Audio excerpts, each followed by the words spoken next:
Capítulo 23. El asalto. La Calavera era una venta del antiguo camino carretero de México a Cuautla de Morelos, más famosa todavía que por ser paraje de recuas, de diligencias y de viajeros pedestres, por ser lugar de asaltos. En efecto, no en la venta propiamente, pero sí un poco más acá o un poco más allá, siempre había un asalto por aquella época, y es que por allí las curvas del camino, lo montuoso de él y la proximidad de los bosques espesos y de las barrancas ofrecían grandes facilidades a los ladrones para ocultarse, emboscarse o escapar. Por eso los pasajeros de la diligencia o los arrieros no se acercaban a la Calavera, sino santiguándose y palpitando de terror. El nombre del mismo paraje es lúgubre. Probablemente allí había habido, en los antiguos tiempos, una calavera clavada en los árboles del camino y que pertenecía a algún famoso bandido ajusticiado por las partidas de acordada en la época colonial. O tal vez había habido muchos cráneos de ladrones y el vulgo, como tiene costumbre en México, había singularizado el nombre para hacerlo más breve. El caso es que el lugar es siniestro en demasía y que no se veía antiguamente el caserón oscuro, ruinoso y triste de la venta, sin un sentimiento de disgusto y de terror. Allí, pues, una tarde de otoño, ya declinado el sol, y 3 meses después de haberse verificado los sucesos que acabamos de referir, se hallaba delante de la venta una fuerza de caballería formada y compuesta como de 40 hombres. Estaban estos uniformados de un modo singular. Llevaban chaqueta negra con botones de acero, pintados de negro, pantalones negros, con grandes botas fuertes de cuero amarillo y acicates de acero, sombrero negro de alas muy cortas, sin más adorno que una cinta blanca con este letrero: Seguridad Pública. Y en cuanto a las armas, eran mosquete, terciado a la espalda, sable de fuerte empuñadura negra y cubierta de acero. Cada soldado llevaba una canana llena de cartuchos en la cintura. Los caballos magníficos, casi todos de color oscuro, las sillas y todo el equipo de una extrema sencillez y sin ningún adorno. Los ponchos negros, atados en la grupa.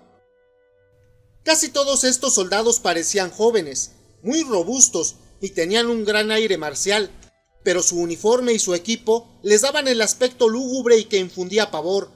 Parecían fantasmas, y en aquella venta de la Calavera, y a aquella hora en que los objetos iban tomando formas gigantescas, y cerca de aquellos montes solitarios, semejante fila de jinetes, silenciosos y ceñudos, más que tropa, parecían una aparición sepulcral.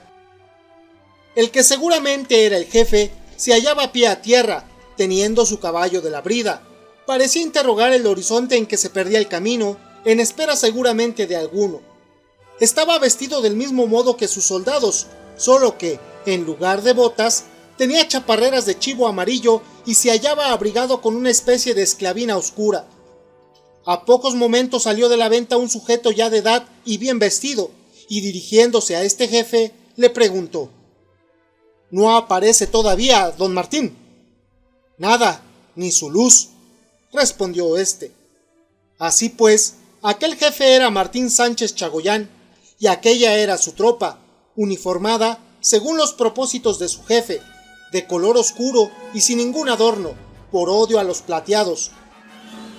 También por odio a estos, había determinado que los sombreros de sus soldados no tuviesen las faldas anchas, sino, al contrario, muy cortas y sin ningún galón. Martín Sánchez veía con muy mal ojo a todo aquel que usaba el sombrero adornado de plata, y como sus sospechas iban haciéndose temibles, los sombreros sencillos y oscuros se estaban poniendo de moda por aquellos rumbos, porque eran una especie de salvaguardia. Sin embargo, todavía en ese tiempo Martín Sánchez estaba muy lejos de llegar a ser el terror de los bandidos y de sus cómplices. Todavía tomaba 1000 precauciones para sus marchas y sus expediciones. Temeroso de ser derrotado, todavía estaba haciendo pininos, como él decía. Ya había colgado un buen número de plateados, pero ya le habían acusado muchas veces de haber cometido esos abusos para los que no estaba autorizado, pues, como lo hemos dicho, solo tenía facultades para aprehender a los criminales y consignarlos a los jueces.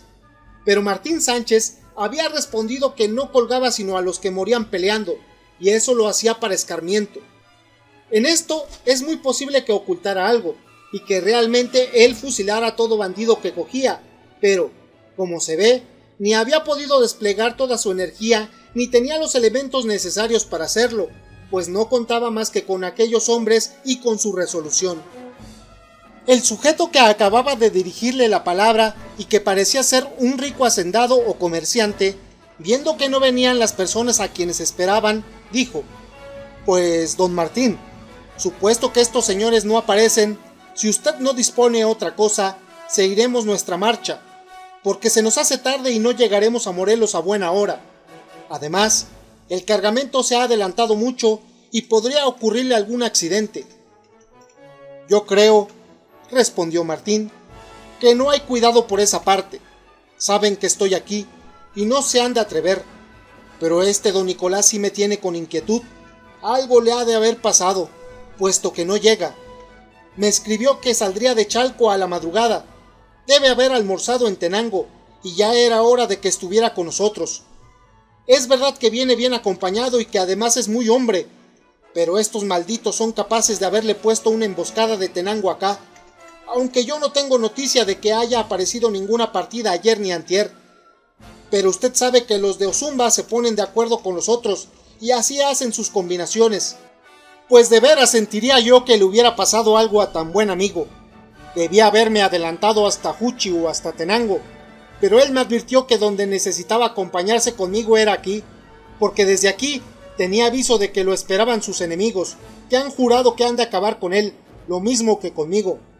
Y figúrese usted que el pobre va a casarse y que ha ido a México a emplear una buena cantidad de dinero en las donas, de modo que los malditos, además de matarlo, cogerían una buena suma de alhajas. En fin, dejaré unos muchachos aquí por si viniere, y nos adelantaremos, porque, en efecto, el cargamento ya ha de ir lejos». Entonces Martín Sánchez montó a caballo y desfiló con su tropa, acompañado de aquel comerciante y de sus mozos, y dejando unos 10 hombres con orden de acompañar a Nicolás, nuestro conocido, que venía de México. No bien habían caminado casi una media hora cuando oyeron tiros, y un arriero corría a escape para encontrarlos, gritándoles que los plateados estaban robando el cargamento.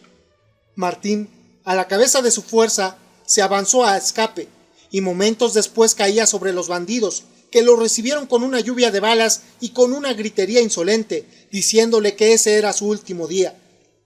Los jinetes negros hacían prodigios de valor, lo mismo que su jefe, que se lanzaba a lo más fuerte del combate, pero los plateados eran numerosos y estaban mandados por los jefes principales. La tropa de Martín estaba literalmente sitiada, ya 6 u 8 de aquellos bravos soldados habían caído y otros comenzaban a cejar. Se había empeñado la pelea al arma blanca, y Martín, rodeado de enemigos, se defendía herido desesperadamente y procurando vender cara su vida, cuando un socorro inesperado vino a salvarlo. Era Nicolás, que con los 10 soldados que le había dejado Martín en la Calavera y con los otros 10 hombres que traía, habiendo oído el tiroteo, se adelantó a toda carrera y llegó justamente en los momentos de mayor apuro para Martín Sánchez. Aquel valiente y aquella tropa de refresco produjeron un momento de confusión entre los plateados. Aún así, eran estos muy superiores en número y siguieron combatiendo. Pero Nicolás era un hombre de arrojo irresistible, montaba un caballo soberbio y llevaba excelentes armas. Así es que viendo a Martín Sánchez cercado, se lanzó sobre el grupo, repartiendo tajos y reveses. Ya era tiempo, porque el valiente jefe tenía la espada rota y estaba herido. El Zarco y el Tigre eran los que rodeaban a Martín, pero al ver a Nicolás retrocedieron y procuraron huir.